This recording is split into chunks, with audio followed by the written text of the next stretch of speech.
No. 1.5 million Americans are currently held in state or federal prisons across the country, according to the U.S. Office of Justice in a report from 2018.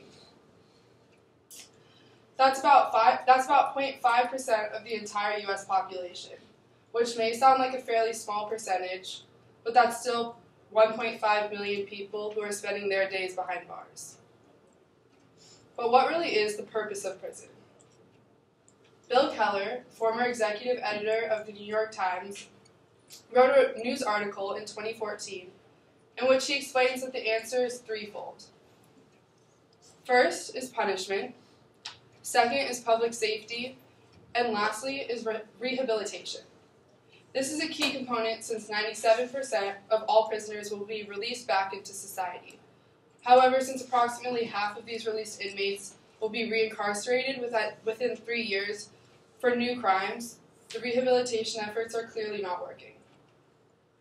Recidivism, the tendency for a convicted criminal to reoffend, is currently extremely high in our country, but there is an answer to this problem. Today, I will explain why we should give prison inmates the opportunity to earn a college degree and how it will break this tragic cycle. 19% of all adult inmates are illiterate, and up to 60% are functionally illiterate. That's well above the national average. The United States Department of Justice reports that the typical offender is undereducated, unemployed, and living in poverty before incarceration.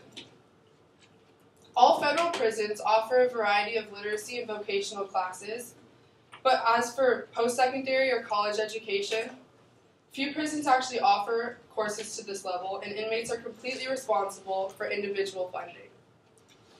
This is the problem. PrisonPolicy.org published a report by Bard College titled Education as Crime Prevention, in which it explains that prison-based education is the single most effective tool for lowering recidivism. Literacy and vocational classes are helpful, but receiving higher education has proved to be by far the most beneficial. Jay Wilden, a professor at Washington State University, explores this connection in his meta-analysis research for the Journal of Correctional Education. He concluded that post-secondary correctional education, PSCE, leads to a 26 to 46% decrease in recidivism. This is primarily because PSCE helps prisoners gain self-esteem, develop a pro-social worldview, and develop important life and career skills, all of which are needed to obtain employment and reestablish relationships with friends and family. However, since most offenders previously lived in poverty and make little to no income while in prison, paying for this higher education is nearly impossible for most. But this was not always the case. Joshua Page from UC Berkeley provides a brief history of higher education in U.S. prisons in his journal titled Eliminating the Enemy. Page explains that in 1965, Congress passed Title IV of the Higher Education Act. It was aimed at helping low and middle income students pay for college by providing them with federally funded grants and low-income loans, known today as Pell Grants. To be eligible, a student must demonstrate financial need and also be enrolled in an undergraduate program. Shortly after, Pell Grants became the major source of funding for PSCE. By 1993, roughly 73% of the total 38,000 prisoner students used Pell Grants to pay for their education. Virtually every inmate was eligible because of their lack of income. But then in 1994, as part of the Higher Education Reauthorization Act, Congress made it illegal for anyone incarcerated in any state or federal penal institution access to Pell Grants. Despite clear benefits to the individual student prisoner, adversaries of Pell Grants argue that why should convicted criminals be rewarded with taxpayer money to earn a free college education when countless law-abiding citizens barely or simply cannot afford to do the same? I admit, as college students ourselves, this argument seems pretty compelling. We are all forced with determining how to pay for this pricey higher education. This resentment is very logical, but with a deeper look at the issue, you will see that Pell Grants for prisoners actually benefit each and every one of us. As I already discussed, PSEE is clearly valuable to the participants of its program, but slightly less obvious are the benefits the rest of us receive.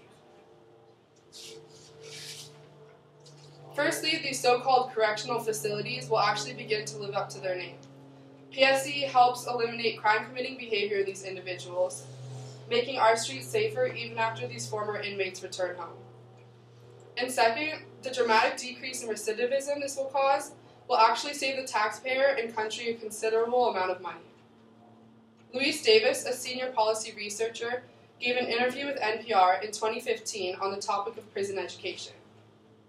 Davis explains that education is a relatively low-cost program compared to the $30,000 per year it costs to house just one prison inmate.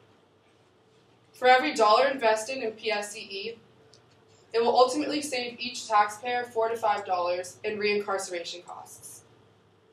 This means that the concern from law-abiding Americans that their tax money is being wasted on undeserving criminals is actually counterproductive in terms of financial savings. Congress has now realized that denying prisoners access to Pell Grants was a mistake. In 2015, members of the House of Representatives introduced the REAL Act, which stands for Restoring Education and Learning. If passed, this bill will reverse the damage done in 1994 and re-grant prison inmates access to college education. I'm asking each of you to take a public stand and support the REAL Act. Use your power and voice to sign petitions online, publicize your support on social media, and write to your members of Congress telling them why you support the REAL Act and hope they will too. The pros of subsidized PSEE clearly outweigh the cons.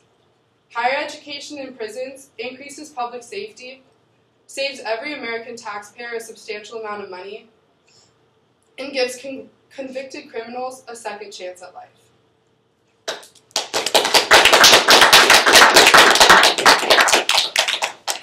Okay, due to the lack of time, we don't have time to do oral feedback, but you will get written. Okay. All right, thank you, Julia.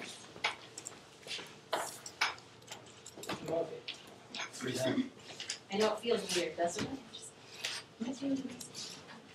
Oh, this chair is okay. This is really